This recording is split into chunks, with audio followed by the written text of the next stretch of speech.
सगळ्यात सिनियर आहे. कसं शक्य झालं, कसं पॉसिबल आहे? लोक म्हणता पैशावर निवडतो. काय नाही, बाबूजीनं मी 2 वेळा पाडून टाकलं. किती कोट्यात रुपये खर्च केले, काय उपयोग झाला नाही. नंतर आमचे संजय दादा आहेत, ते संजय दादा मी बरोबरच फिरतो रोज. सध्या 5 वेळा ते माझ्या वर्गात उभे राहिले. सगळ्या वेळा मी त्यांना पाड. आमच्याकडे आपला मराठा समाज 1,40,000 आहे. आम्ही 3,000चा मान. कोण म्हणतं समाजावर, जातीवर, धर्मावर निवडून देतात? असं काही नाहीये. लोक कामावर निवडून देतात. तुम्ही लोकांची कशी वागताय, तुम्ही काय कामं करताय, यावर लोक तुमची ओळख करतात.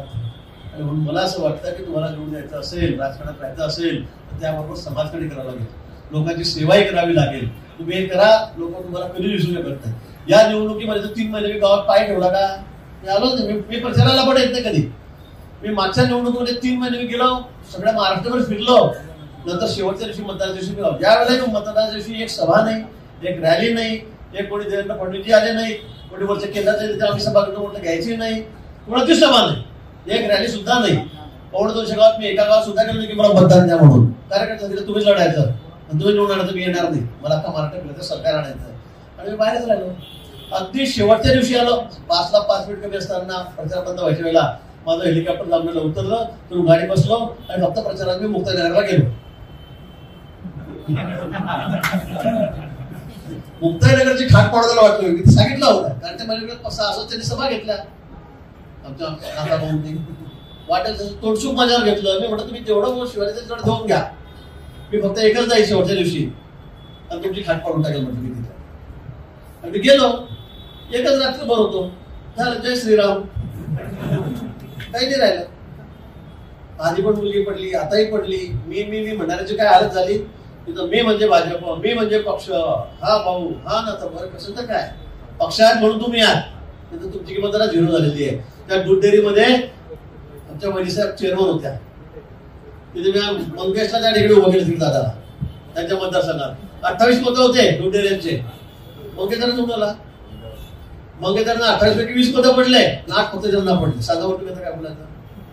कुठे काय राहिलं? काहीच राहिलं नाही. बँक राहिले नाही, दूध संघ राहिला नाही, कुठे काही नगरपालिका राहिली नाही, काही नाही, आमदारकी राहिली नाही, सगळं गेलं. मला वाटतं की पक्ष हा सगळ्यात मोठा असतो. मी पक्षापेक्षा मोठा आहे, जेव्हा तुमच्या आवाज डोक्यात जाते ना, त्यावेळेला तुमची मग इथे एवढी किंमत होती, मग तुम्ही माझी जातात. म्हणजे चांगलं आपलं समोरचं उदाहरण आहे. म्हणून मला वाटतं की आपण चांगली लोकांची सेवा करा, चांगलं काम या ठिकाणी करा.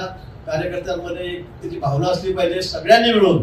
आता इकडे ताई पण आहे, भाऊ आहे, इकडे आमचे अमोल भाऊ आहेत, सगळे मिळून तुम्ही जर या ठिकाणी ठरवलं तर कुठलीही गोष्ट अशक्य नाही. कोणत्याही सट्ट्या पत्त्यावाल्यांच्या, दारूवाल्यांच्या भरोशावर निवडणुका जिंकता येत नाही. लोकांना चालत नाही, अजिबात चालत नाही. आमच्याकडे नाही असा प्रकार.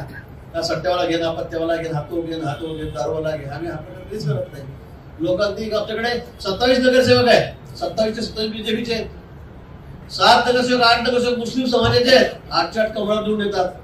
कोणाचं खातं उघडत नाही, पंचायत समितीत उघडत नाही, झेडपीत उघडत नाही, मार्केट कमिटीत नाही, जिल्हा मध्ये नाही, शेतकरी संघात नाही, नगरपालिकेमध्ये काहीच नाही, पण कुठेच नाही.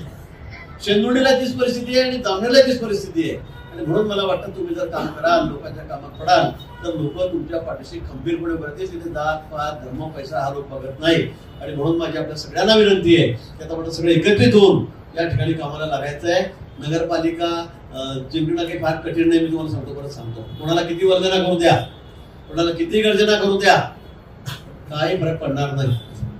लोकांच्या मनामध्ये स्थान निर्माण करा. लोकांना जाऊन सांगा की तुम्हाला सट्ट्यावाले पाहिजे का, पत्त्यावाले पाहिजे का, दारूवाले पाहिजे का, तिकडे सगळं शहराचं स्वास्थ्य बिघडायचं आहे का. मला वाटतं लोक तुमच्या पार्ट्यामध्ये मतदान करतील. 3ही जण एकत्रितपणे, पण सगळ्यांनी एक दिलाने एक मताने काम केलं पाहिजे. कुठेही आपण कमी जास्त होता कामा नये. पुढे हा कसा तो कसा याचे पायवड त्याचा पायवड भाजपमध्ये अजिबात हे होत नाही. हे चालत पण नाही, होत नाही, चालत नाही. आणि म्हणून आपण जिल्ह्यामध्ये सुद्धा एवढी मुसंडी त्या ठिकाणी मारलेली, सगळ्या क्षेत्रात आपण त्या ठिकाणी पुढे चाललेलो आहोत. आणि आता तर आपण 3घी जण एकत्रित झालेलो आहोत. आमचं सगळ्यांचं बोलणं झालेलं आहे. मंगेश दादाही या ठिकाणी आहेत, ते सुद्धा जवळ असल्यामुळे ते लक्ष घातलेले या ठिकाणी. मित्र आहेत, पण माझ्याकडे 5 जिल्ह्यात उत्तर महाराष्ट्र जबाबदारी माझ्याकडे नंदुरबार आहे, धुळे आहे, नाशिक आहे, नगर आहे, जळगाव आहे. 5 जिल्ह्यांची जबाबदारी माझ्याकडे आहे. त्यामुळे मला काही फार येणं जमणार नाही. पण मंगेशदारांकडे सगळी जबाबदारी आहे दादा. त्याच्यामुळे काय सगळं साहित्य जे असेल, बिल्ले, झेंडे, टोप्या बघितलंच बघतील. चालेल का? बघा तुम्हाला जास्त विश्वास झाला माझ्यापेक्षा, त्यामुळे तुम्ही ती काळजी करू नका. पण आपण सगळ्यांनी एकत्रित होऊन ही निवडणूक कशी जिंकता येईल आजपासून त्याकडे लक्ष द्यायचंय. घराघरात जाऊन गल्ली गल्लीत जाऊन आपापल्या प्रभागात वार्डात जाऊन लोकांना आपली भूमिका समजून सांगायची आहे. समजून सांगा. आणि त्यातल्या त्यात आम्हाला तर करच केला. अजून तर आम्ही फार्मही मागवले लोकांचे, कोणाला उमेदवार व्हायचंय, कोणाला अध्यक्ष व्हायचंय, कोणाला नगरसेवक व्हायचंय. त्याच्या आधी बाजाराने तेव्हा सिग्नल लिहून टाकला, म्हणजे मग आमची काय किंमत राहिली. आता आमच्या मागे कोण फिरेल आम्हाला तिकीट द्या म्हणून. असं नसतं का, शेवटच्या खेळी असतं. शेवटपर्यंत आमचा थोडा भाव वाढला पाहिजे ना. पाचूरची आवाज कडून घेतली तुम्ही, ठरलं यांचं. हा, मला असं वाटतं की आपण सगळ्यांनी अजून ते तिकडे करण्याचा कोणाला अधिकार नाही, मलाही नाही, कोणालाच नाहीये. ते सगळ्या नियमानुसार काम होईल, पण आपल्या मनासारखं या ठिकाणी होईल. पण आपण एक खुंटाट मनाशी बांधा की या वेळेला पाचोरा नगरपालिका असेल, नगर परिषद असेल, भडगाव नगर परिषद असेल, याचा अध्यक्ष हा भाजपचाच होईल.